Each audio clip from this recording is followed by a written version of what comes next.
আমাদেরকে শয়তান একটা প্রবোধ দেয়।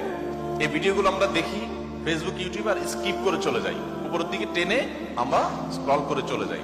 শয়তান আমাদেরকে বলে, তোমার কি করার আছে? তুমি একটা সামান্য, একে তো বাংলাদেশ মতো একটা ছোট্ট দুর্বল দেশ, আবার সে দেশের একজন অতি সাধারণ একজন নাগরিক, একজন নগণ্য মানুষ। তুমি এই আন্তর্জাতিক সমস্যার সমাধান করার মতো ক্ষমতা তো তোমার হাতে নাই। তোমার কি করার আছে? সো তুমি একটু আল্লাহর কাছে দোয়া করো, বাস। আমি একটু দোয়া করে ওটাকে স্কিপ করে আর একটা ঝাঁকানাকা কোনো ভিডিওতে আমি ডুবে যাচ্ছি। এই না আমাদের অবস্থা? আসলে কি তাই? আমি তো তা মনে করি না। এটা শয়তান আপনাকে মিথ্যা কথা বলে, আপনাকে মিথ্যা সান্ত্বনা দেয়। শয়তান বলে তোমার কিচ্ছু করার নেই। কি বলেছে? আপনার কিছু করার নেই। আপনার যে কত কিছু করার আছে সেটা আপনি নিজেও ভাবেন নাই। আল্লাহ তাআলা আপনাকে জিজ্ঞাসা করবেন না তুমি সেখানে সামরিক শক্তি কেন পাঠাও না, কারণ সামরিক শক্তি আপনার হাতে নাই। আল্লাহ আপনাকে এটা জিজ্ঞেস করবেন না। আল্লাহ আপনাকে বলবেন না তুমি মানবিক সহায়তা নিয়ে শত শত হাজার হাজার টন কেন খাবার পাঠাও নাই সেখানে, কারণ এই ক্ষমতা আপনার হাতে নাই। আল্লাহ এটা জিজ্ঞেস করবেন না।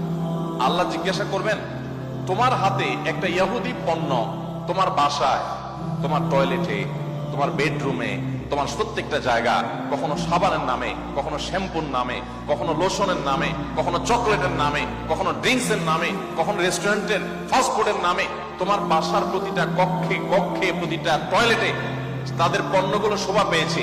এই পণ্য বেচা টাকা দিয়ে তারা বোমা হামলা করে মানুষ মেরেছে। তুমি শুধুমাত্র তাদের প্রতি সিম্পেথি দেখাতে পারতে, সেটা তো দূরের কথা, উল্টো বরং তুমি সেই বোমা হামলার সঙ্গে জড়িত।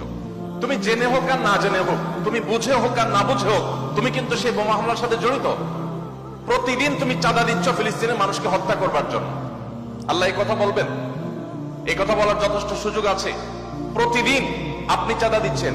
আমি একটা পেস্ট কিনতেছি না, আমি একটা বোমা হামলার জন্য টাকা ইনভেস্ট করছি বা চাঁদা দিচ্ছি। প্রতিদিন বাংলাদেশের প্রত্যেকটা মানুষের কাছ থেকে, প্রতিটা মানুষের ঘর থেকে ওরা চাঁদা তুলে নিয়ে যাচ্ছে।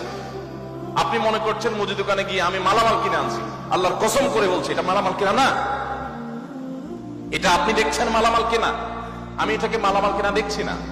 আপনি দেখছেন আপনি পেপসি বা কোকা কোলা বা সফট ড্রিঙ্কস এদের যেগুলো আছে সেগুলো আপনি ডক করে গিলছেন। আমি দেখছি সেগুলা লাল কালারের ওই পেপসি না, এগুলো হলো ফিলিস্তিনের মানুষের রক্ত। আপনি দেখছেন সেগুলো হয়তো কোক, আমি দেখছি সেগুলো রক্ত। বাংলাদেশের মানুষ এরকম ভুলো জাতি পৃথিবীতে আরেকটা আছে কিনা আমি জানি না। আমরা খুব দ্রুততার সাথে ভুলে যাই। আমরা কাউকে মাথা তুলতেও দেরি করি না, আবার মাথা থেকে আছাড় দিতেও আমরা দেরি করি না। এটা আমাদের একটা দুর্বলতা।